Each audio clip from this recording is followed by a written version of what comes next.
Some stories fade with time, but some refuse to die. Buried beneath dust, sealed in forgotten archives and whispered only in nightmares, there exist events too dark for the world to remember. Tonight, we open another chapter they never wanted you to hear. Welcome to Forgotten Remains, where the past is not dead, it's waiting. What you're about to hear is real, disturbing, and once you know it, you can never unknow it. The first sign was the shadow. It happened to a man named Elias Crow, a traveling fence mender known across the Missouri Ozarks for his stubbornness and his habit of drinking alone in the woods. People said he feared nothing, not wolves, not storms, not the night. But on the morning he staggered into Marmont Town Square, covered in mud and shaking like a fevered animal. Even the dogs backed away from him, because Elias Crow didn't have a shadow. He stood in the sunlight trembling, eyes hollowed out deeper than the mines up in Iron Ridge, and the sunlight passed right through him like he was a ghost. People screamed. Some ran. Some fell to their knees, but the sheriff grabbed him by the shoulders and shoved him inside the jailhouse. Elias didn't fight. He didn't speak. He just sat against the wall, staring forward, as if whatever stared back wasn't something human. The doctor tried to examine him. The pastor tried to pray over him. Someone even fetched his mother. Nothing moved him. He was breathing, barely. But something else was wrong. When the lantern was brought close to his face, his eyes reacted wrong. Not shrinking from the light, but widening toward it, like they were hungry. It was Sheriff Abram Hales who broke the silence first. "Where were you last night, Crow?" No answer. The sheriff raised his voice. "Who did this to you?" Elias finally turned his head, slow as a rusted hinge. His cracked lips parted. A dry whisper escaped. "The cabin." Sheriff Hales frowned. "What cabin?" Elias swallowed, throat clicking like bones. "The Consort Cabin." Everyone in the room felt their blood freeze. Because they all knew the name. A place whispered about only in the dark. A place where men went missing, where hunters never returned, where no one dared to camp after sunset. A place the elders swore belonged to the Ozark witches, 3 sisters who were said to collect men the way others collected coins, dragging them into their cabin, binding them to a ritual bed, and extracting the one thing men never thought could be stolen: their shadow. Some said a man without a shadow became obedient. Some said he became cursed. Others said he became a vessel for something older than the witches themselves. And Elias Crow was now the proof. That night, when the sheriff and the doctor examined him under lamplight, they saw something else, something far worse than the missing shadow. A faint handprint. Dark. Charcoal-like. Burned into the back of his neck, and his skin pulsed beneath it, as if something unseen gripped him still. Elias whispered again, barely audible. "They marked me. They're coming to take the rest." Before the sheriff could ask what he meant, Elias Crow rose from the cot, stood fully, lifted his head with unnatural slowness, and in the lantern's glow, for a split second, the sheriff saw a shadow on the wall behind Elias. But it wasn't his. It was 3 shadows, the shapes of 3 women with long, tangled hair and twisted arms and broken necks standing behind him, connected to him, moving with him. The lantern flickered. The silhouettes vanished. Elias collapsed. And outside, in the cold Ozark dark, far beyond the sheriff's office, somewhere deep in the forgotten hollows, a cabin window lit up with a pale, unnatural glow, as if the witches had just awakened, as if they had sensed they've lost one of their captured shadows, as if they were coming to reclaim what was theirs. The storm didn't let up for 3 days. People in the Ozark foothills whispered that when thunder rolled that long, it wasn't weather. It was the sound of the dead, begging to be released. By the 4th night, a man named Tobias Granger, a traveling saddle maker, walked into the Smokewood County Tavern soaked in mud and trembling like he had fever chills. He wasn't drunk. He wasn't injured. But his eyes, they were the eyes of a man who had seen something he could never forget. He sat at the corner table, refused whiskey, refused food, stared at the door like someone, or something was coming for him. When the sheriff approached, Tobias didn't speak at first. He only whispered, "They ain't human, not anymore." The sheriff frowned. "Who?" Tobias swallowed hard. His voice cracked. "The Blackburn sisters, all 3 of them. They have a cabin in the woods. A consort cabin, they call it." He lowered his voice even more. "They use men, the way scientists use lab animals." The whole tavern fell silent. Someone muttered, "Superstitious nonsense." Another spat. "Those women just live alone. Nothing wrong with that." But Tobias shook his head violently. "No, you don't understand. They invite men in with warm food, soft hands, and faces pretty as carved angels. They smell like lavender and honey." His voice quivered. "But when they smile, their teeth look too sharp. And when they touch you, it feels like something is draining out of your bones." The sheriff laughed uneasily. "Boy, sounds like you had yourself a nightmare." Tobias slammed his palm on the table. "Nightmares don't leave footprints. Everyone stared. Tobias pulled up his pant leg. On his ankle was a bruise shaped like a woman's handprint, deep purple, almost black, as if the fingers had sunk inches beneath the skin. "Sheriff, those witches ain't collecting men for love." His breath trembled. "They're collecting men for experiments." The sheriff's smile faded slowly. "What kind of experiments?" Tobias looked at him with terrified, hollow eyes. "They're trying to make something not meant for God's world." His lips shivered. "Men don't go in there to bed them.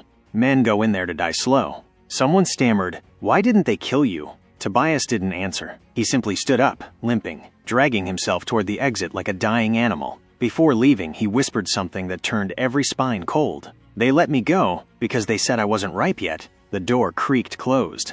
No one moved.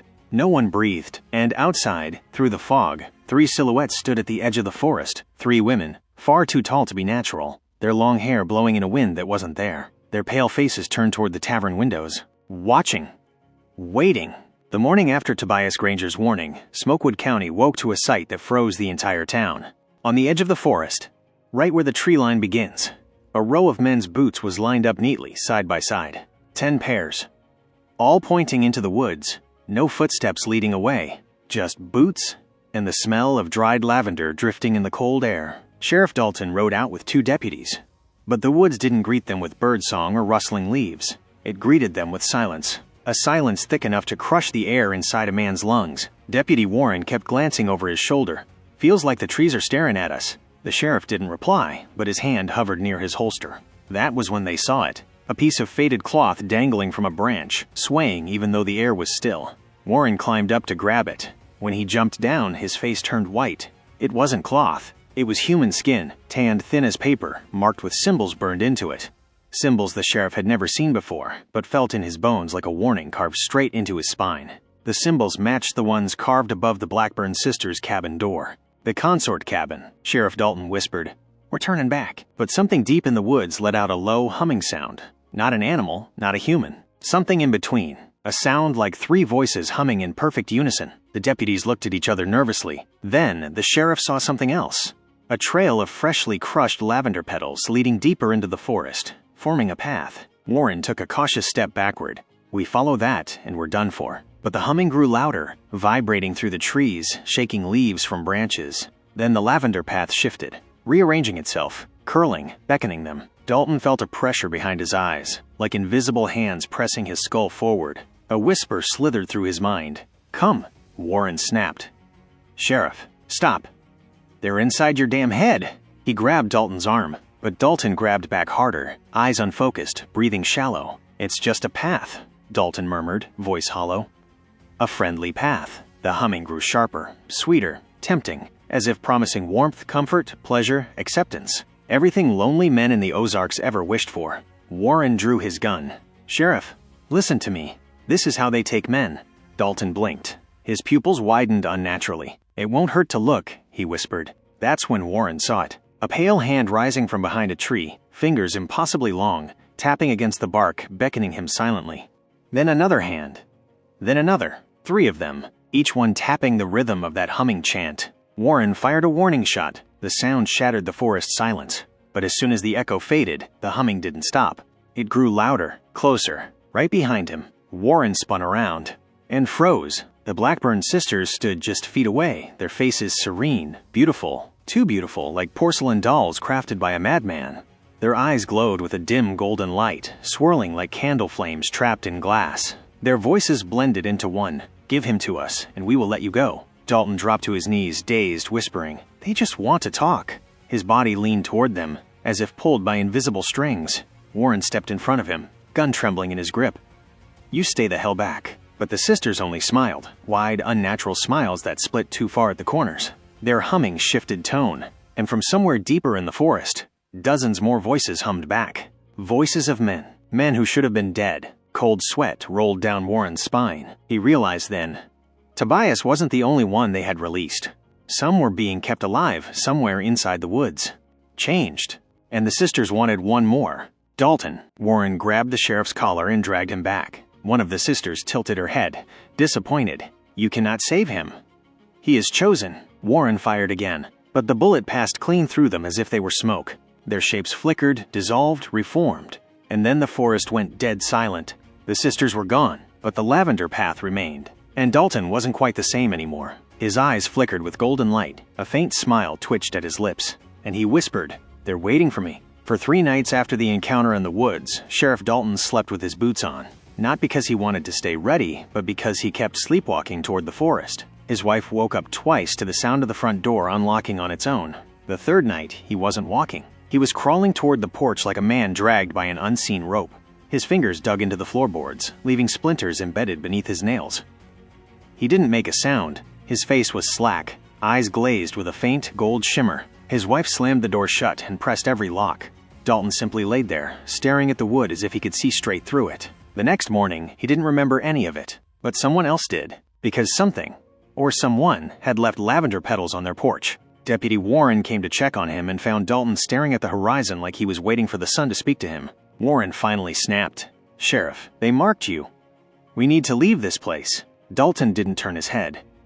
"They don't want me to leave." Warren's stomach dropped. Before he could argue, they heard a scream tearing through the morning air. A woman's scream. It came from the direction of the creek that ran behind the abandoned mill. They ran toward it, and stopped cold. A man was dragging himself out of the shallow water. His clothes were rotted off his body, hanging like wet moss. His skin was pale, wrinkled, swollen in some places like it had been underwater for weeks. But he was alive. Barely. His jaw trembled as he tried to form words. The woman who had screamed stood frozen behind him, covering her mouth. Warren helped pull the man onto the bank. The man's fingers curled weakly around Warren's wrist. They don't let you die." Dalton's breath hitched. Warren knelt.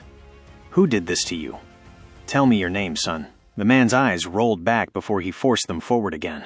"Tobias." "Granger." Warren jerked back so hard he almost fell. "No, that's impossible. You were buried." Tobias coughed up water, mud, and something stringy that looked like dead roots. "They put me under," he wheezed. "Not to kill me. To change me." Dalton stepped forward. "What do they do to the men?" Tobias looked straight at him, and Warren could swear those same golden flecks were shimmering in Tobias's deadened eyes. "They keep you," Tobias whispered. "Feed you, drain you, make you theirs." He gagged again. From his mouth spilled lavender petals crushed into purple mush. Warren gagged. Dalton didn't move. Tobias clutched both men with surprising strength. "They talked about you," he rasped to Dalton. "The sheriff with a clean heart. The one who would lead the rest." Dalton's pulse pounded in his ears. Warren grabbed Tobias's shoulders. "What happened in that cabin? What did they do to you?" Tobias began crying, shaking violently. "It's not a cabin," he choked out. "It's a womb." Dalton felt the ground sway beneath him. Tobias clawed at his own throat, desperate to speak one final warning. "If they call your name, don't answer." Before Warren could stop him, Tobias's head jerked back, and a sound escaped his lungs. A humming note, not human, not his, a note the Blackburn sisters used to summon their men. Tobias screamed, the sound tearing his vocal cords, and his chest caved inward as if crushed by invisible hands. His body collapsed into the mud. Dalton and Warren froze. Then the woods answered with a soft hum. The sisters had heard him. Dalton staggered backward, whispering to himself, "They're coming." The town buried Tobias Granger again that evening. But this time, no one stood close to the grave. No prayers were spoken. No hymns were sung. People stood back 30 feet, watching the coffin lower like it contained a bomb, because everyone had seen what crawled out of the creek. And everyone knew. The Blackburn sisters weren't done. After the burial, Sheriff Dalton and Deputy Warren walked toward the station in uneasy silence. The twilight sky bled orange, and the wind carried the faint smell of lavender. Warren kept glancing at Dalton's eyes. Sometimes they reflected gold. Sometimes they didn't. He finally asked, "Sheriff, are you sure they didn't touch you?" Dalton didn't answer. Not because he didn't want to, but because he didn't know anymore. That was when they noticed the man standing at the far end of Main Street, unmoving, feet planted, hands hanging loosely, facing them. Dalton squinted. "I don't recognize him." Warren swallowed hard. "I do. That's Samuel Pike. He vanished back in '91. "Samuel Pike is dead," Dalton said. "He was," Warren whispered. The man didn't blink, not once. His clothes were torn, soaked, and clinging to his bones. But the worst part wasn't his face or his frozen stare. It was the shadows. Street lamps cast a long silhouette behind him. But Samuel didn't have one shadow. He had three long, narrow silhouettes stretching in 3 different directions, like 3 figures stood behind him, leaning close, breathing down his neck. One shadow moved even though Samuel didn't. Dalton grabbed Warren's arm. "We're not going near him," but Samuel suddenly raised his hand, a jerky, puppet-like motion, and pointed toward the forest. Then his jaw cracked open unnaturally wide, and a woman's voice, not his, spoke from inside his throat. "Bring him back." The wind died instantly. Every lamp on the street flickered. Warren stepped back. "That's them." "The sisters are using him." Samuel's head twitched. His neck tilted until it popped. 3 different voices came out of him. "Sheriff, we're waiting. We're ready." Dalton's skin went cold. Warren pulled his revolver. "Step away from the sheriff." Samuel's head snapped toward Warren with a sickening crack. His eyes rolled back, only whites showing, and his chest expanded like something inside him was pushing outward. Warren fired. The bullet hit Samuel in the chest, but there was no blood. Instead, lavender petals poured out of the wound. Dozens. Hundreds. Flowing out like a fountain. Samuel didn't fall. He didn't flinch. He simply lowered his arm and began walking toward Dalton, petals spilling with every step, leaving a purple trail. Warren fired again. More petals, more walking. No pain. Dalton's heartbeat thundered in his skull. "Samuel, stop." Samuel froze. The 3 shadows behind him twitched like excited animals. The sisters spoke again through Samuel's mouth. "Come home." Dalton staggered backward. He felt warm breath at his ear, though no one stood behind him. Warren shouted, "Sheriff! Don't listen." But it was too late. The golden shimmer returned to Dalton's eyes. The street lamps flickered violently. Samuel opened his mouth wider, wider, wider, until his jaw hung nearly to his chest, and a pale hand began crawling out of his throat. Long fingers. Broken nails. Reaching. Warren grabbed Dalton and yanked him back. Samuel's body convulsed. His spine bent backward in a terrifying arc. The pale hand pushed further out, followed by a second hand, another arm, a shoulder. Something was trying to pull itself out of him. Warren screamed, "Run!" Dalton didn't move. He whispered, trembling, "They're here." Samuel Pike's body bent backwards so violently that every vertebra in his spine cracked like snapping twigs. His mouth stretched further, tearing slightly at the corners, and the pale figure crawling out of him began to emerge. Not fully human, not fully formed. Something unfinished. Its skin looked raw, like wet clay still being shaped by invisible hands. Its face had no features except a faint indentation where eyes should be. Warren dragged Dalton by the arm. "Move! Sheriff, move!" But Dalton didn't move. He stared at the creature pulling itself out of Samuel's throat as if it were a newborn he recognized. When the creature finally tore free, Samuel collapsed like an empty sack, petals spilling out of his mouth. The creature stood, unsteady, swaying, hands twitching like it was learning how to use them. Then, it made a sound, not a growl, not a scream, a soft rhythmic clicking, like 2 rocks being tapped together inside a hollow cave. Dalton whispered, "That's the sound I heard in my dreams." Warren grabbed Dalton's collar. "You're not going near it." But the creature turned its head toward Dalton, tilting it in a way no human neck could. The clicking stopped. Then a new sound rose, a humming note, faint, almost gentle, almost inviting. It wasn't coming from the creature. It was coming from the forest. The Blackburn sisters were calling. The creature's head jerked toward the tree line like a dog hearing its master. Then its featureless face turned back to Dalton. It extended a hand. Dalton took a step forward without meaning to. Warren panicked. He pulled his revolver, aimed at the creature's head, and fired. The creature didn't fall. It didn't bleed. It simply absorbed the impact, its skin rippling like water disturbed by a pebble. Then it turned toward Warren and opened its mouth. Not to attack, but to mimic him. It repeated Warren's voice perfectly.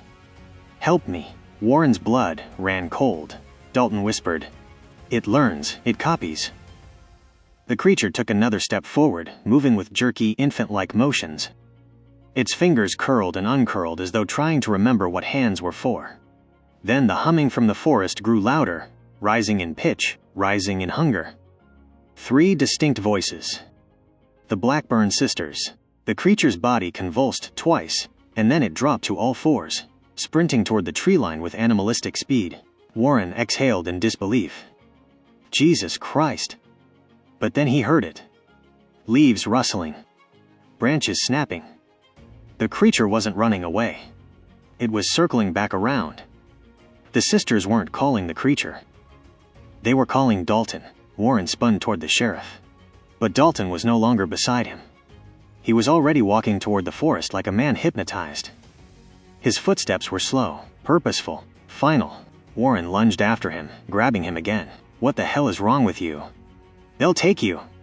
Dalton's voice was distant, dreamlike. "They chose me. I can't fight it." "Yes, you can," Warren snarled. "I won't let them." Dalton's body stiffened. The golden glow in his eyes brightened. His lips parted, and his voice, the sheriff's voice, merged with another voice beneath it. A woman's voice. Echoed. Layered. "Impossible. They're almost here." Warren felt the ground tremble under his boots. Branches behind them cracked. Not from the creature, from something heavier, smoother. Moving with purpose, Warren stepped in front of Dalton, gun raised again. "Over my dead body." Dalton's smile twitched unnaturally. "That can be arranged." The forest suddenly exhaled, a strong gust of cold wind that smelled of lavender and death. And from the tree line, 3 silhouettes emerged, not walking, gliding. Every step closer made the air colder. The Blackburn sisters had arrived, and they weren't coming for Samuel or Tobias. They were coming for the sheriff, and nothing, not Warren, not guns, not sanity, could stop them now. The Blackburn sisters stepped out of the forest with movements too smooth to be human. Their feet didn't disturb the leaves. Their dresses didn't rustle. Even the moonlight seemed to bend around them rather than touch them. They stood perfectly still in a triangle. Eveline in the center, tall and sharp-boned. Marjorie on the left, her smile too wide, too still. And Laura on the right, her long black hair dragging across the ground like a shadow with weight. Warren's voice cracked. "Dalton, don't look at them." Dalton didn't blink. His eyes were locked on Eveline. Her voice wasn't spoken. It was felt. A soft vibration through the dirt, through the air, straight into the skull. "Sheriff Dalton, you came back to us." Dalton's lips trembled. "I didn't mean to." Eveline took a step closer. Only one, but that single step made the ground dip as if gravity itself bowed to her. "You were chosen generations ago," she whispered without opening her mouth. "We don't take men. We call them." Warren aimed his gun directly at Eveline's head. "Get away from him!" Eveline didn't look at Warren. She didn't even acknowledge him. Marjorie, however, slowly turned her face toward him. Warren froze. Her eyes were black. Not the color black, but the absence of anything. Depthless. Vacant. Hungry. Her voice came out cracked, childlike. "The deputy is scared." Eveline smiled faintly. "Let him be." Then she raised her hand. One long finger extended and pointed at Dalton's chest. A shiver rippled through the sheriff's entire body. His spine straightened. His breath slowed. His pupils shrank. Warren yelled, "Stop it!" He fired. The bullet passed cleanly through Eveline's head and fell apart in the air behind her like dust. She didn't even flinch. Instead, she spoke directly into Dalton's mind. "You were born for us, Sheriff. Even your dreams bring you home." Dalton whispered, "What are you?" Eveline stepped even closer, close enough that Dalton felt her cold breath on his cheek. "We are the mothers of Iron Hollow." Warren shook his head violently. No, you're parasites. You drain men. You kill them." Marjorie giggled softly. Her voice sounded like someone dragging fingers across a music box. "We don't kill men, Deputy." She leaned forward, her neck stretching disturbingly far. "We plant them." Warren's stomach turned. What the hell does that mean? Laura finally moved. She raised her hand and pointed toward the woods. The trees shifted. The ground moved. And then Warren saw them. Shapes. Dozens of them. Buried beneath the soil, up to their necks. Men. Still alive. Eyes open. Mouths moving silently. Roots twisted around their throats. Vines fed into their chests. They weren't buried. They were being grown. Warren staggered backward, choking on horror. No, this can't be real. Eveline held Dalton's face in both hands, her fingers cold as river stones. "You, Dalton, will complete us." Dalton trembled, helpless. Warren screamed, "Get away from him!" and charged. But Laura exhaled softly. A cold wind hit Warren like a hammer. His feet left the ground. He flew backward and slammed into a tree so hard the bark cracked. He collapsed, dazed, blood trickling from his nose. Dalton tried to move, tried to protest, but Eveline pressed her forehead to his. Her voice filled him. "You will carry the next harvest." Dalton's knees buckled. Warren, desperate, pulled himself to his feet. He aimed again, vision blurry. "Dalton, fight them." Dalton whispered weakly, "I can't." Eveline smiled. "You already belong to us." And then, from beyond the tree line, something stirred. Something large. Something dragging chains. The sisters' heads turned sharply. Marjorie hissed. They woke him, Warren shouted. Who? Who did we wake? Evelyn's voice turned cold. Our first husband. The forest groaned. Branches snapped. Something massive approached. And the sisters, for the first time, looked afraid. The trees shuddered as something enormous pushed between them. Not walking. Dragging. A low metallic scrape echoed through the forest, chains grinding against stone, against roots, against bone. Warren, barely standing, spat blood and shouted, Dalton, don't let them touch you. But Dalton wasn't listening. Dalton couldn't listen. Eveline's fingers wrapped around his jaw, turning his face toward the trees. Her voice seeped into his skull. He has waited for you. The ground trembled. A shape emerged in the moonlight, so tall the branches bent under its weight, so wide it blocked out half the forest behind it. At first, Warren thought it was a man, but then it stepped fully into view. And it wasn't a man. Not anymore. Its torso was human-shaped, but impossibly broad, ribs moving like the bars of a breathing cage. Its skin was gray and cracked, stretched tight over bone. Chains wrapped around its arms, chest, and throat. Chains fused into the flesh like they'd grown there. Where its face should have been, there was only a smooth slab of skin. No eyes, no nose, no mouth. But beneath that skin, things moved. Ripples. Flickers, as if countless insects writhed behind the surface. Warren gagged. What is that? Eveline didn't turn. Our beginning. Marjorie stepped closer to the creature, her smile trembling. He hears them, the men buried beneath. He feels their roots, Laura whispered. He remembers pain. Dalton felt the air pull around him, as if the creature were breathing him in without lungs. Why? Why is it coming toward me? He stammered. Eveline pressed her fingertip to his chest. Because he made the first pact with our bloodline. The creature lifted its head. The smooth skin where eyes should be stretched, twitching, bulging as if something behind it were forcing its way out. Warren raised his gun again, voice shaking. Back off! I swear, I'll empty every round. A deep rumble rolled through the air. Not a growl. Not a roar. A voice inside their heads. One word. Enough. Warren dropped to his knees instantly, ears bleeding. Dalton felt the word vibrate in his bones, like a command his body remembered. Evelyn's smile deepened. He speaks to you. Dalton tried to back away. No, keep it away from me. The creature lifted one chained arm. Branches cracked.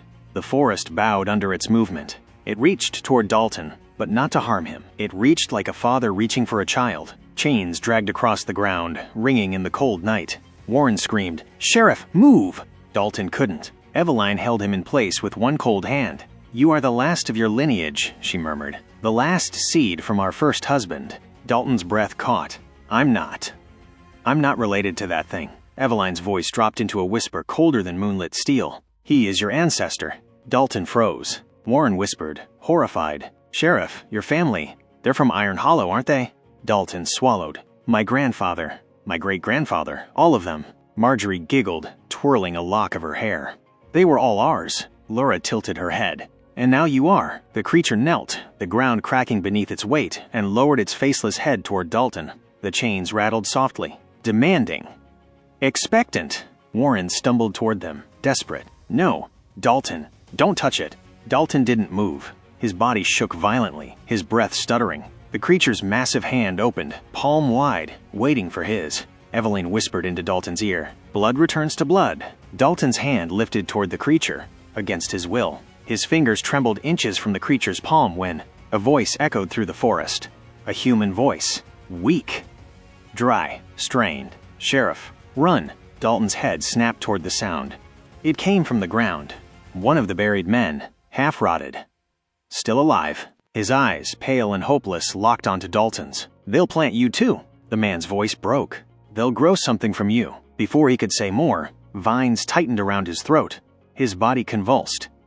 His eyes rolled. He was silenced. Forever. Dalton stared at the dead man's face, and something inside him snapped. He jerked his hand away from the creature.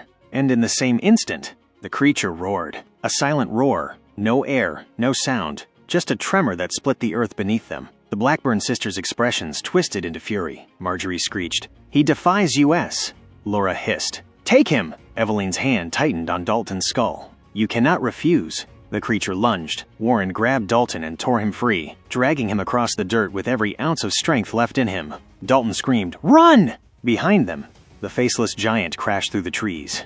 The sisters glided after them, voices shrieking in unison. He belongs to US. The forest exploded into chaos. and the sheriff and deputy ran for their lives, knowing the monster that fathered the Iron Hollow curse was now fully awake, and it would not rest until it reclaimed its last living heir. The path down the ridge narrowed until the trees pressed so tightly together that even moonlight struggled to slip through. Every branch seemed to reach for the investigator, grazing his coat, tugging like needy fingers. The deeper he stepped, the stronger the smell of sulfur grew, burning faintly in the air like the afterbreath of a struck match. The Ozark folk had whispered for years about the one the coven kept chained in the woods, a woman who wasn't born a witch but was remade into one. They called her Split-Tongue Mara. Now he knew why, because up ahead, where the trees knotted into a choke point of roots and darkness, he heard the sound, a wet clicking, fast, precise, almost like someone tapping two bones together. He crouched, letting his eyes adjust. There, between two bent pines, stood a woman, her back toward him, her arms limp at her sides, her hair matted into ropes that brushed the ground like animal fur. "Mara," he whispered without meaning to, and she twisted her head around without moving her shoulders, vertebrae cracking like twigs. Her face was gray and stretched, as though someone had pulled the skin too tight over the skull. One eye was milky and blind, the other bloodshot and frantic. But her mouth was split open vertically, the tongue long and forked like a serpent's. It slithered outward and curled in the cold air, tasting him. The clicking sound grew louder. And he realized it wasn't bones. It was her tongue striking against her teeth, fast, hungry, calling. His breath fogged. Her breath came out in two streams, hissing between the divided flesh. Then she opened her mouth wider, far wider than any human jaw should. The forked tongue snapped twice in his direction, and she answered him in a voice that sounded like two people speaking at once. "You shouldn't have come, man of the outside." His pulse hammered up his throat. The rumors said Mara had once been a traveler, just a girl who wandered too close to the cabin. The witches had kept her alive longer than most men, reshaping her, breaking her, twisting her into the creature that stood before him now. She took a step forward, her knees bent backward like a deer's, her fingers elongated, claws sliding out from the nail beds. When she breathed, something inside her chest gurgled, wet, bubbling, as though her lungs were filling with mud. "Mara," he attempted again, but she spoke over him. "The sisters hunger tonight." He backed up slowly, careful not to snap a twig. But Split-Tongue Mara knew the woods better than any creature born here. She flicked her forked tongue.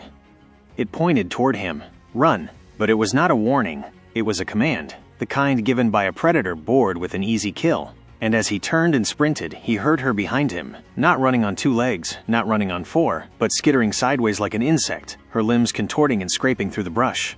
Branches whipped his face. Roots clawed his boots. The night thickened, and then her voice split the forest, echoing between the trees like a chorus of broken throats. "The consort is being prepared. You will join them." He tripped, and when he looked up from the dirt, Mara was crouched over him, her head hanging upside down, tongue spilling toward his cheek. But then, a gunshot thundered from the ridge. Mara recoiled, screeching so sharply that the forest itself seemed to tremble. Her tongue snapped back. She vanished into the dark, scrambling on all fours like a spider fleeing sunlight. The investigator gasped, pushing himself to his elbows.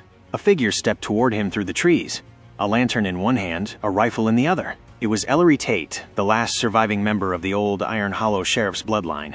He spit into the dirt and offered his hand. "You're lucky," he said. "She only plays with the ones she wants delivered alive." The investigator swallowed. "Delivered? To who?" Ellery lowered his lantern, and the shadows behind him moved. Not one figure, not two, but 12 women, standing shoulder to shoulder, all wearing the same expressionless stare. Ellery exhaled shakily. "To the coven," he whispered. "To the ones preparing the cabin for their next ritual." He cocked the rifle. "And God help you, because they already know your name." The forest felt wrong the moment Ellery led him deeper, as if every step pulled them out of the Ozarks and into a place that had existed long before humans ever dared speak language. The air thickened. The birds went silent. Even the wind held its breath. Ellery kept the lantern low, his voice even lower. "Whatever you do, don't look directly at the cabin. They say it recognizes attention." The investigator frowned. "Recognizes?" Ellery didn't answer. Instead, he lifted 3 fingers and pointed through the trees. There, at the bottom of a hollow so dark it looked like a crater, stood the Consort Cabin. Small, rotting, lopsided, but alive. The wood seemed to pulse, subtle but unmistakable, as though the building had a heartbeat buried somewhere deep under its floorboards. And then, as the investigator stared, something else moved. The cabin exhaled. A slow, damp breath that curled from the cracks in the walls like steam from an animal's nostrils. Ellery slapped his hand over the investigator's eyes. "Didn't I tell you? Don't look too long. It's how they take you." A cold shiver crawled down the investigator's ribs. What exactly happens inside? His voice felt too loud, even whispered. Ellery licked his dry lips. "Men don't die in there. They get emptied." Before the investigator could respond, a rustle snapped to their right. Leaves trembled. Branches parted. Out stepped 3 women, each clad in long, dirt-soaked garments, hair hanging forward like curtains.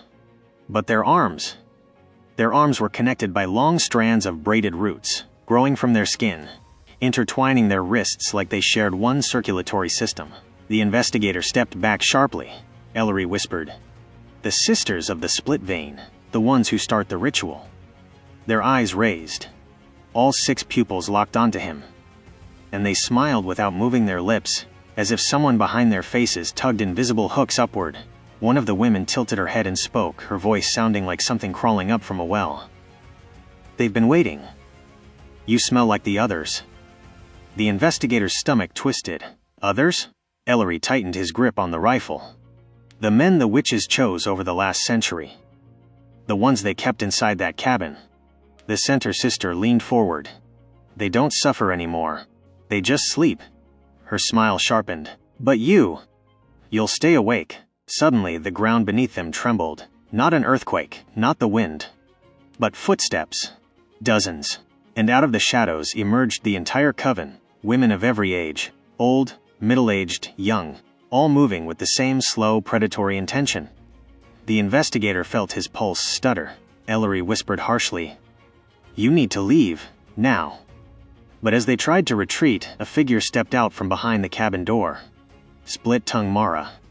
Her forked tongue unfurled, dripping with blackened saliva. She crawled down the steps backward, spine arching like a scorpion. Her claws dragged long streaks through the damp earth. And then, the cabin's doorframe widened, not like wood cracking, but like flesh stretching. A vertical slit tore open at the center of the doorway, throbbed once, and exhaled a hot, wet gust that reeked of iron. Ellery froze.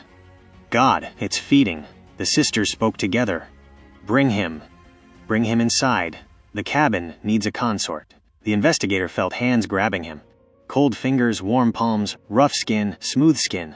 Dozens of women pulling him toward the steps, toward the breathing doorway. Ellery fired. The gunshot cracked like lightning. 1 sister dropped. 2 flinched. But the rest didn't even blink. Ellery was tackled, dragged into the bushes, his rifle ripped from his grip. His scream was muffled instantly. The investigator clawed at the earth, heels digging trenches in the mud as they pulled him to the doorway. He could hear whispers, dozens, hundreds, in his ears, his mind, inside his very bones. Be ours. Fill the house. Feed IT. Let it grow. He thrashed violently, until his hand closed around something sharp, a broken lantern shard. With one desperate slash he cut the nearest witch's arm. Black blood sprayed. She shrieked, recoiling. And in that split second, he tore free, tumbling down the slope and sprinting blindly into the forest. Behind him, the Consort Cabin howled, not the witches. The cabin itself, a deep, hollow roar that rattled the trees and shook loose dead leaves like falling ash. He didn't stop running, not even when the forest went silent again, not even when he reached the ridge, not even when he could no longer hear the witches, because he knew the truth now. They wouldn't follow him. They didn't need to. The cabin had tasted him. And once chosen. The Consort Cabin always takes what it marks. He didn't stop running until the trees thinned and the moonlight poured over the rocky ridge like cold milk. His lungs burned, his legs shook, and his hands were still wet with the witch's black blood. But he didn't dare look back. He knew what he'd see, the Consort Cabin pulsing, the sisters standing still as tombstones. The forest leaning in to listen.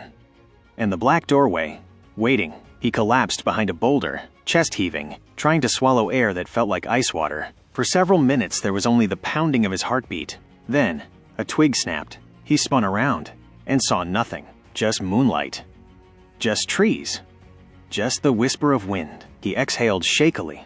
Maybe he imagined it. Then, something exhaled back. A soft, shaky breath, directly against the back of his neck. He jerked forward, scrambling onto his knees. A woman stood 3 feet behind him. She was barefoot, her dress white, her hair tangled like wet weeds, her eyes wide, trembling, alive, but not fully. One pupil was round, the other was slit vertically like a serpent. Her voice cracked like she hadn't spoken in years. "You ran from them." He strained to find words. "Who are you?" She swallowed hard. "I was their consort. The last one before they called you." His blood froze. She stepped closer, not threatening, but desperate. Her arms were covered in faded runic markings, like someone had carved symbols into her skin and then stitched them shut. "I escaped," she whispered. "But only halfway." "What does that mean?" She lifted her hair. Behind it, the base of her skull was split open just slightly. Not bleeding, not fresh, but slowly, rhythmically, breathing. He recoiled violently. She shook her head quickly, ashamed. "I'm not here to hurt you. I came to warn you." He steadied himself, forcing his voice to stay level. "Warn me about what?" Her eyes darted toward the forest. "The witches don't chase the chosen. The cabin follows them." His brain couldn't process it. "The cabin follows?" She nodded. "It moves. It shifts. It turns its foundation like limbs. It drags itself across the hollow until it finds you again." He felt sick. "How long do I have?" She stepped closer, lowering her voice to a trembling whisper. "Until the next time you sleep." He stared at her, heart hammering. "They take you in your dreams first. That's how the cabin feeds.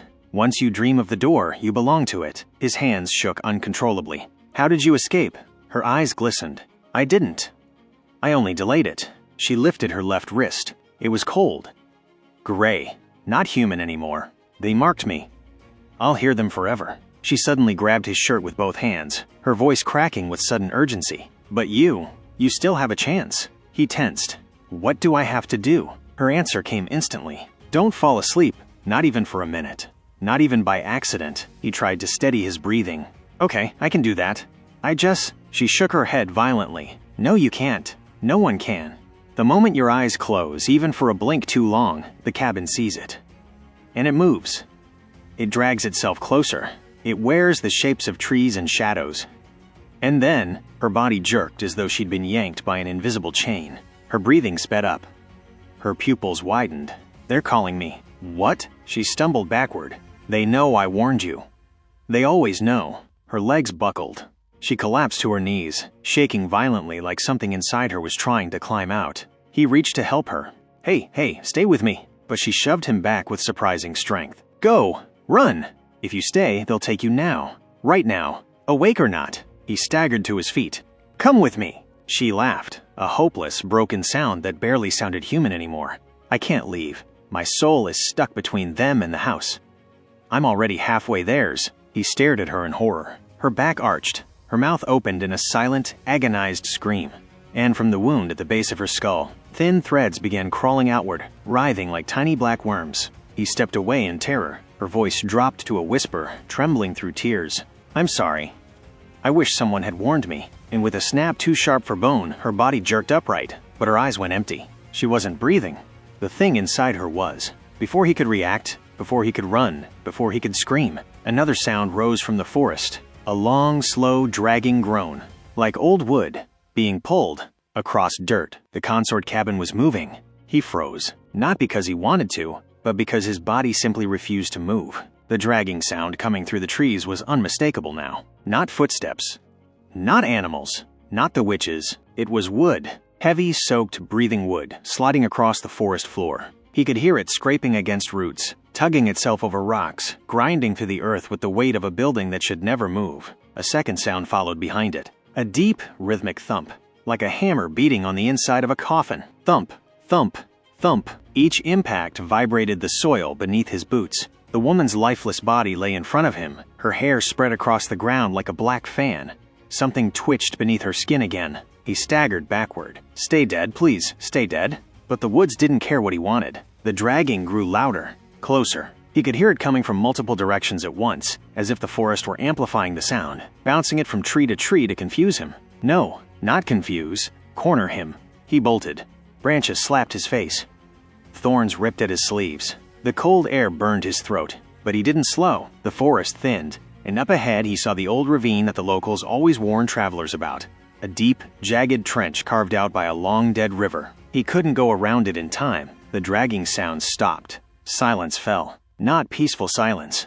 Predatory silence. Like the moment before a trap snaps shut. He slowed his pace, turning his head ever so slightly. And that's when he realized the ground was breathing. Not metaphorically. Not trick-of-the-mind breathing. The soil beneath his boots rose and fell like a massive lung. He stumbled back, horrified. Tiny cracks appeared in the dirt, opening and closing like eyelids fluttering. Something under the ground was waking up. The woman's warning echoed in his skull. The cabin follows them. It moves. It wears the shapes of trees and shadows. He stared at the forest floor, and then he saw it. Not roots, not rocks, not dirt, but the outline of a door carved beneath the surface. A door-shaped silhouette slowly pushing upward from the soil like a coffin rising through a shallow grave. A raspy whisper rose from beneath. "Found you!" He lunged toward the ravine, desperate, slipping on loose stones. Behind him, the earth split wide. A wet, wooden groan tore through the forest. The Consort Cabin pushed itself upward from the soil, boards twisting, beams cracking as it forced its way out of the ground like a massive snarling animal. The cabin had no right to move this way. No right to crawl. No right to breathe. But it did. Its doorway opened, and inside the darkness of that open door, dozens of pale shapes twitched in unison. Hands, arms, faces pressed against the inside like they were wrapped in thin membrane. The men it had taken, still alive, still aware, still screaming without making a sound. He lost his footing near the ravine's edge, and rolled. The world flipped. Then, the ground vanished beneath him. He plummeted down the rocky slope, crashing through brush and loose soil, rolling until his body slammed hard into a cold, muddy embankment at the bottom. His ears rang. His breath shook. But he was alive. Above him, at the top of the ravine, the cabin's doorway tilted forward, searching, scenting the air. Its walls expanded and contracted. The entire structure inhaled, slowly, deeply, as if trying to pull the world into its maw. He pressed himself flatter against the ravine wall, praying it couldn't see this far down. For a moment, silence. Stillness. Then, the cabin exhaled. An angry, frustrated, shuddering hiss. The doorway slowly closed. The boards tightened. The forest went still, and the cabin slid backward into the trees, retreating. For now, he collapsed onto his back, shaking uncontrollably. The moon shone directly overhead, but he could barely feel the light, because lying in the mud beside him, half buried in the earth, was something small, old, and unmistakably human. A jawbone, still wearing a wedding band looped through a crack in the bone. The wedding band engraved with 3 initials, SVR, split vein ritual. He stared at it, heart hammering. The witches weren't just collecting men, they were marrying them. And the cabin wasn't simply a prison. It was their altar, their womb, their home. And it wasn't done chasing him, not even close. The ravine was cold enough to numb bone. Every breath he took came out in shaky white puffs that disappeared into the air before he could catch them again. He clutched the wedding band jawbone against his chest, not because he wanted to keep it, but because it refused to let go of him. The moment he touched it, the metal ring had tightened, warming unnaturally, pulsing like a heartbeat.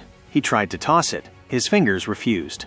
It was as if the bone itself remembered human warmth and didn't want to lose it again. The wind shifted. A slow, heavy whistle moved down the ravine. Not natural wind, but something pulling air behind it. Breathing.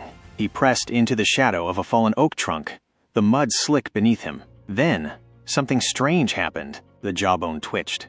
A soft crack, like a distant knuckle popping, and the jawbone clenched slightly in his hand. He nearly screamed. He dropped it instantly, but it didn't fall. It stuck to his palm like it was glued to skin. He clawed at it, scraping, twisting. But the more he tried to free himself, the tighter the bone held on. Blood smeared across his fingers where it dug in. Then, the wedding band rotated slowly on its own, not spinning randomly, but turning to face him, the engraved initials catching the moonlight. He stared at the letters. SVR. A faint voice drifted from the bone, not spoken aloud but whispered directly into his skull. Split vein binds the chosen. His pulse hammered. This was no ordinary ritual.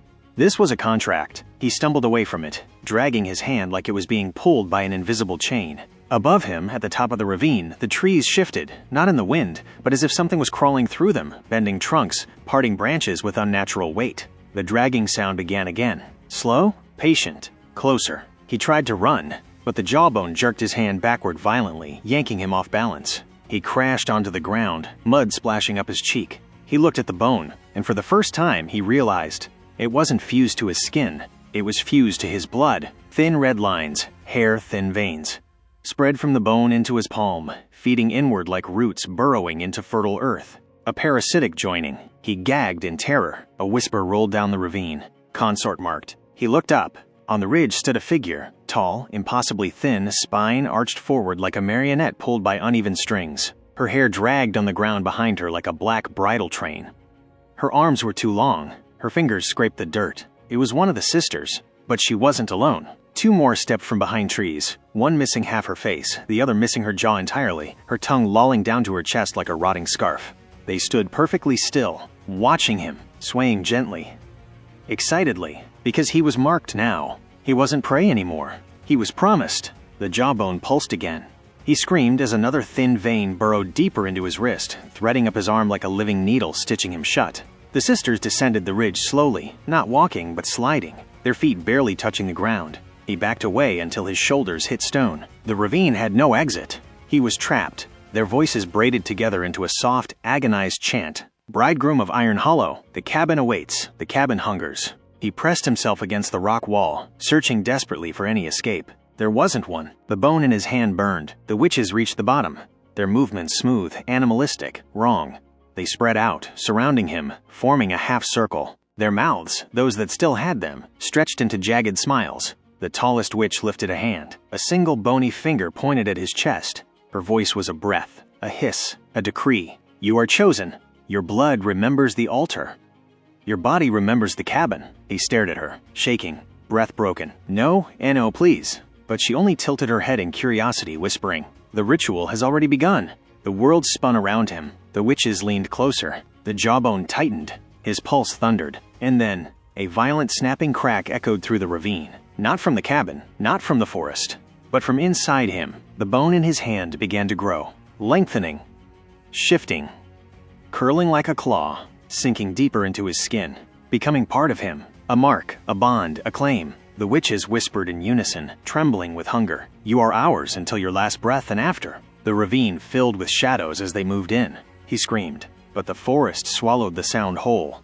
The forest was not silent that night. It breathed. Slow, dragging, starving breaths, like something enormous was inhaling through the trees, pulling leaves inward with a sound that crawled beneath the skin. The cabin still flickered with the weak flame of the witch-marked candles. The floor still trembled from the ritual that had torn the sisters apart, and yet, the forest's hunger was growing. The survivors, Elijah, Mara, and the sheriff's daughter, had barely stepped outside when the air thickened with a sick metallic smell. A smell like freshly broken bone. Mara froze first. The sisters didn't die, she whispered. They moved. The earth behind them shifted, bulging as if something trapped underneath was pushing upward. Roots clawed out of the dirt, twisting like veins beneath rotten skin. The sheriff's daughter stumbled back. Oh God, they're trying to reform. A thin voice slithered across the clearing. You broke our bodies. Another voice, deeper, angrier, joined it. But not our purpose. The forest exhaled. Dozens of crows burst from the treetops, screaming into the night sky like alarms. Elijah grabbed the rusted lantern from the porch, shaking with adrenaline and nausea. Run, back to the ridge. Go! But the path they had come from was no longer a path. It pulsed. Trees leaned inward, trunks bending unnaturally like they were listening. The forest rearranged itself to trap them. The Consort Cabin wanted them back. Mara's breath cracked. They're using the woods. The sisters were forest-bound witches. Their souls don't leave.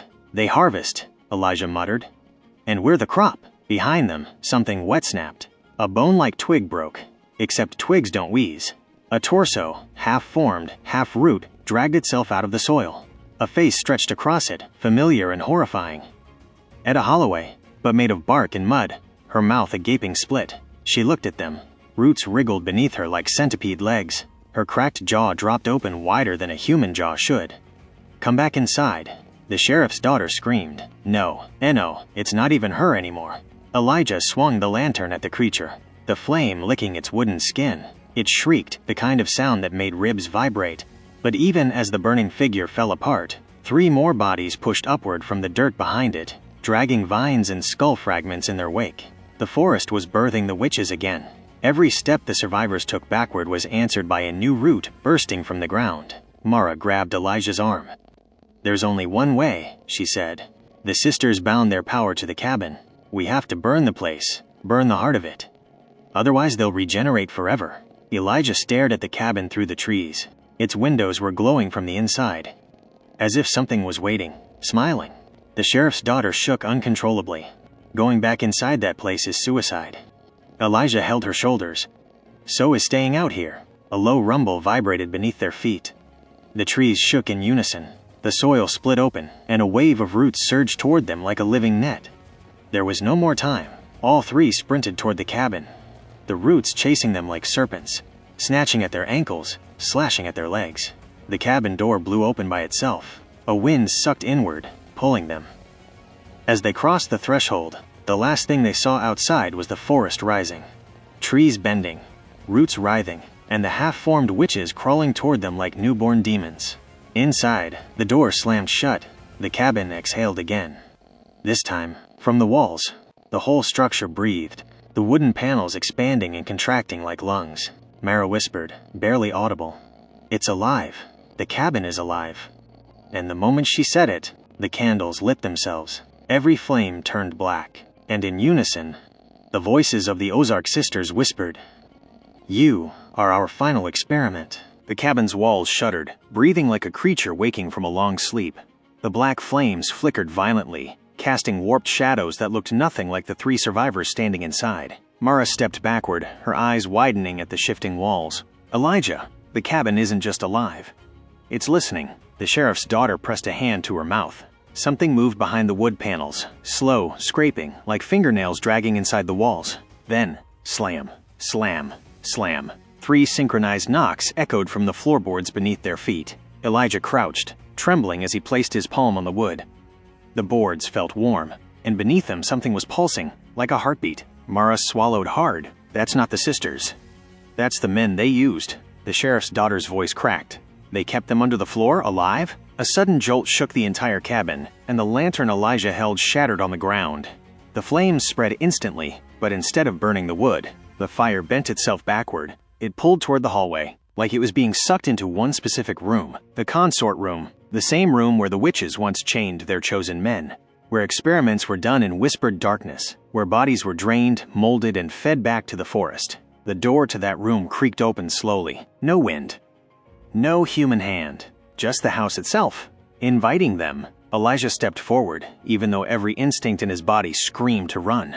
But the only exit was blocked by vines already snaking across the windows, sealing them in. The sheriff's daughter grabbed a rusty fire poker from the corner. Her knuckles went pale around the handle. "If something moves," she whispered, "I don't care if it speaks, it dies."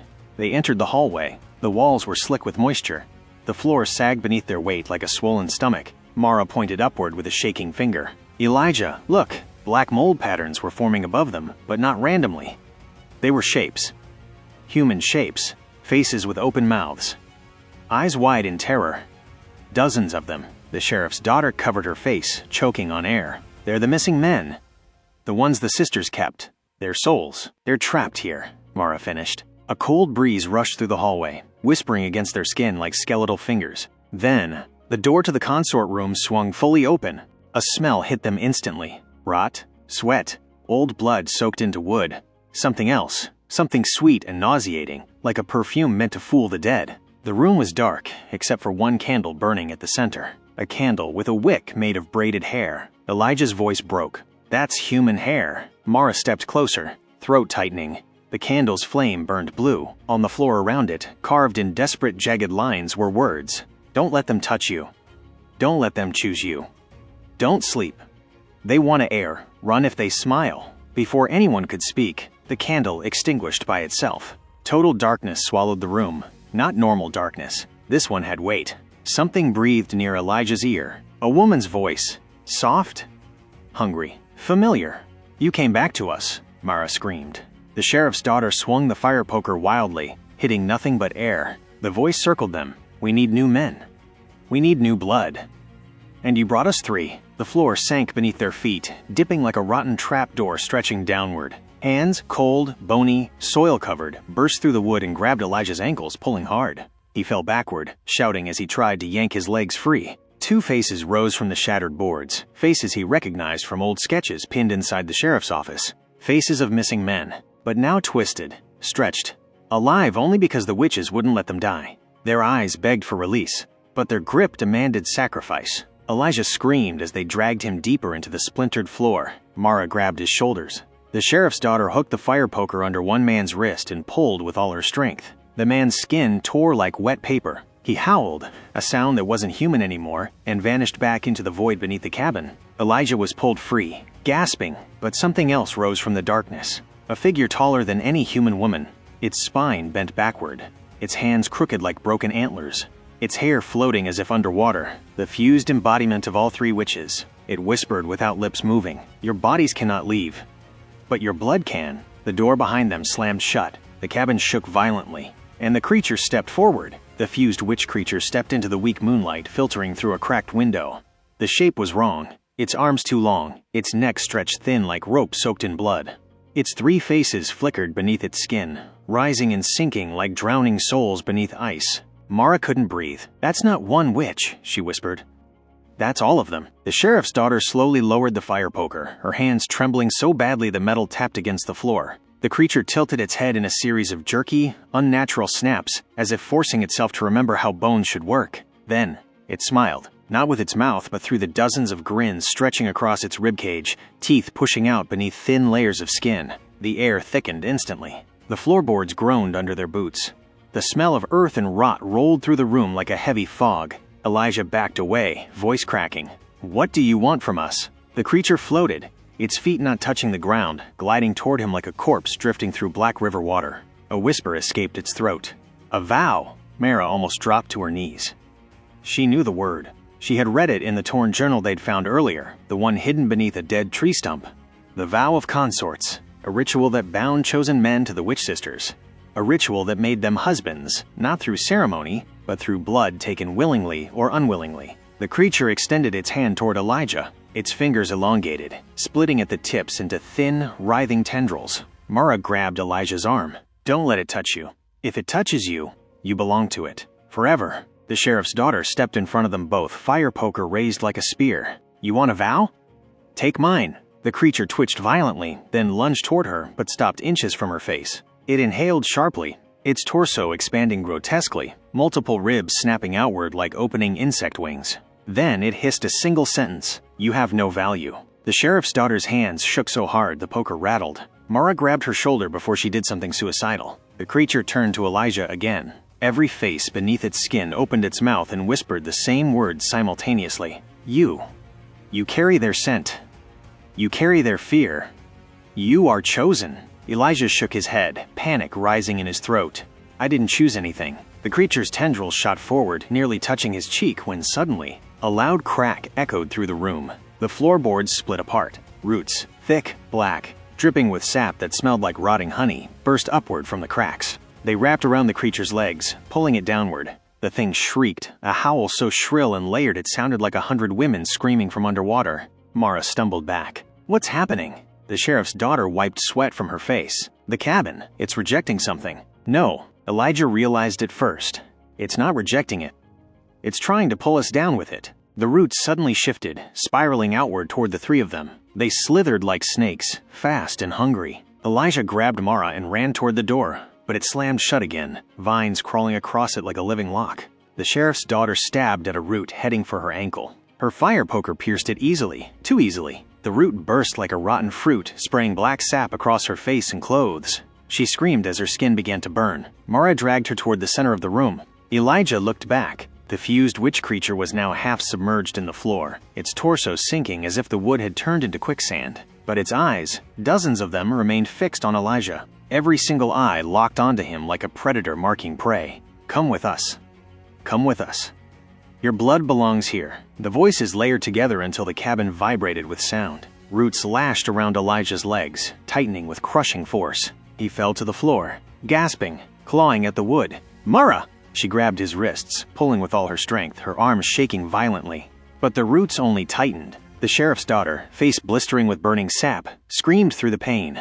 "Elijah, look at its chest." "That mark, it's a sigil." Elijah followed her gaze. On the creature's ribcage, drawn in scars and burned flesh, was a symbol. Not random, not decorative. A brand, the witch's marriage mark. The sigil used to bind their chosen consort, marking him as husband, prisoner, sacrifice. And it was glowing. The same symbol was faintly appearing on Elijah's skin, right above his heart. He stared in horror. "Why is it on me?" Mara's voice broke. "Elijah, you never escaped. They chose you the moment you entered these woods." The cabin screamed with them, and the sigil burned brighter. The glowing sigil on Elijah's chest pulsed like a second heart, slow at first, then faster, syncing with the monstrous rhythm of the cabin. Mara backed away from him, horror spreading across her face. "Elijah, it's bonding to you." He clawed at his own skin, trying to scrape the mark off, leaving deep red streaks across his chest. "It's burning. God, it's burning. Get it off. Get it off." The sheriff's daughter stumbled toward him, half her face blistered and peeling from the sap. Despite the agony twisting her features, she pushed Mara aside and pressed her hands over the glowing symbol. "Elijah, look at me. Don't listen to the cabin. Fight it!" But the sigil was growing brighter under her palms.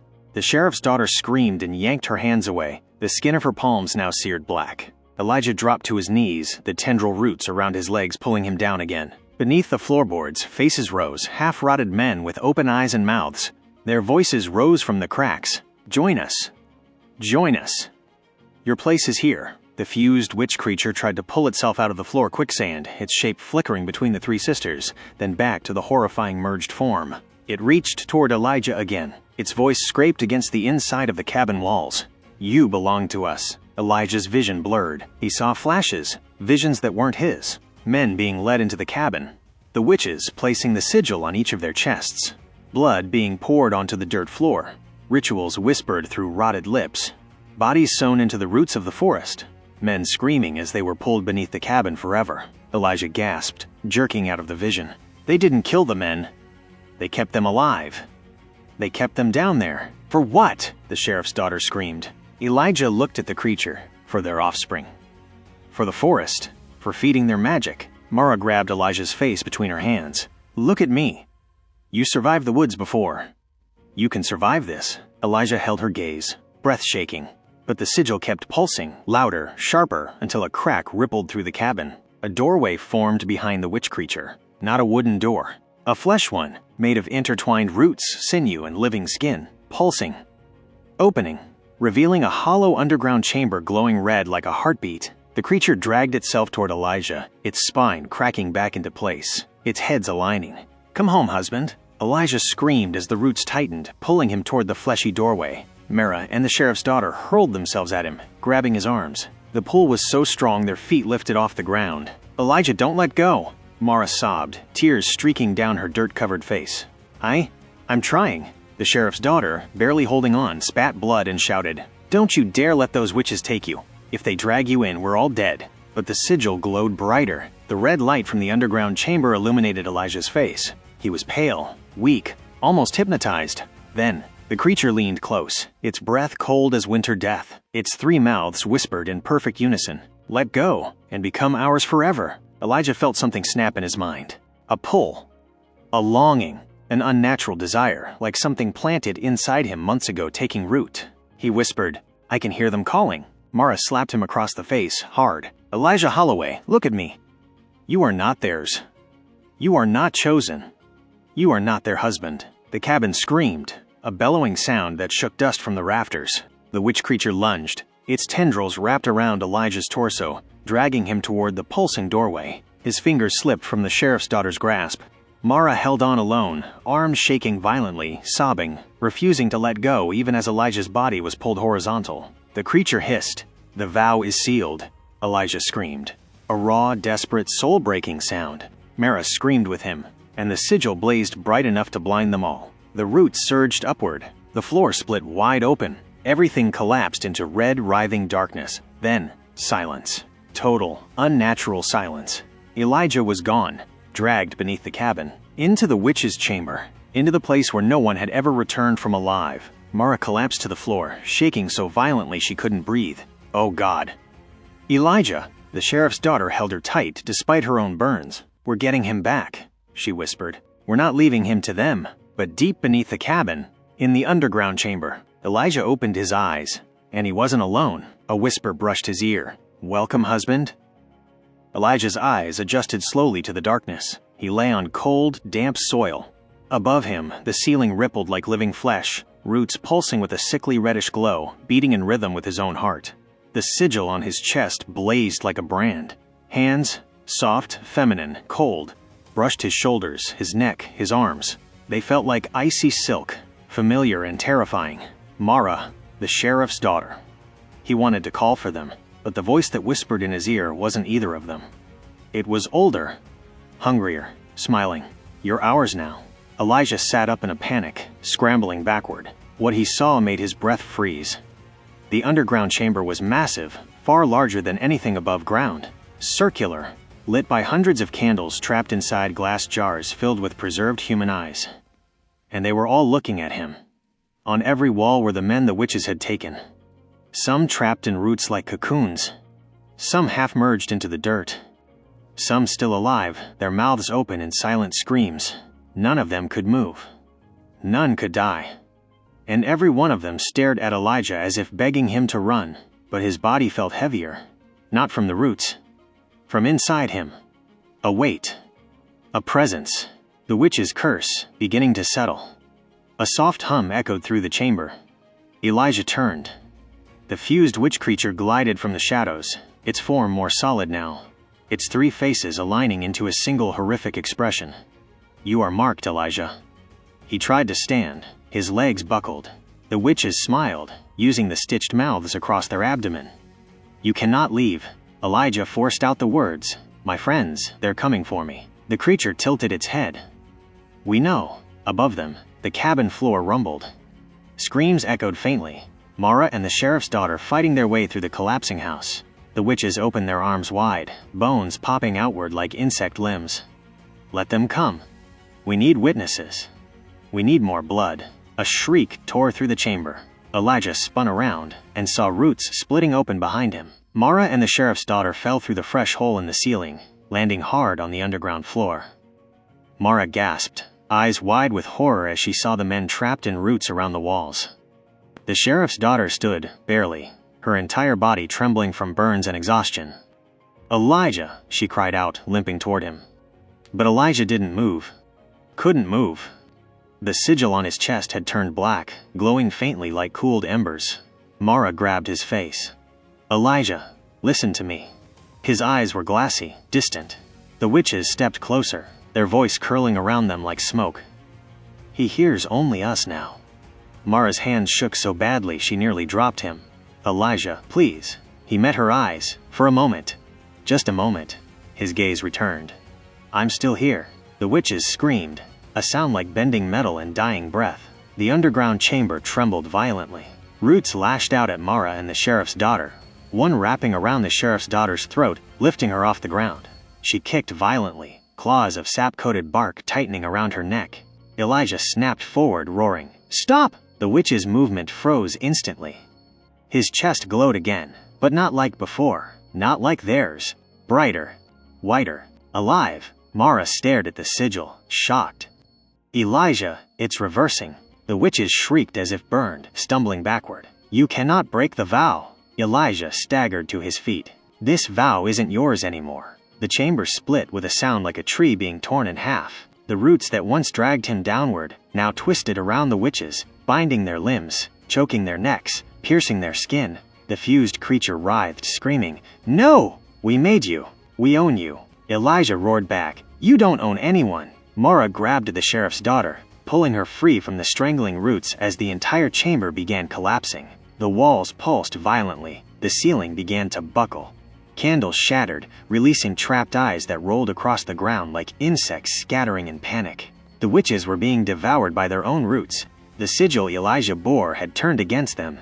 The creature's three mouths screamed, "If we die, you die too." Elijah coughed blood. His legs faltered. Mara screamed, "Elijah, run!" The ground split beneath him. The witches were being swallowed into the earth. Elijah stumbled backward toward Mara, gasping, reaching for her hand. A root shot upward and impaled the witch creature's body, dragging it into the soil. As it vanished, its last whisper crawled up Elijah's spine. "Husband, we will be reborn in you." The chamber exploded with light. The ground gave way. Everything collapsed. Elijah woke up outside. The cabin was gone, completely swallowed into the earth. The sheriff's daughter was unconscious beside him. Mara knelt over him, crying, shaking, her hands gripping his. "Elijah, please wake up, please." He opened his eyes. She gasped with relief and terror, because the sigil was still there, faint, dormant, but still alive. He whispered weakly, "They're gone, but I'm not free." Mara held him tighter.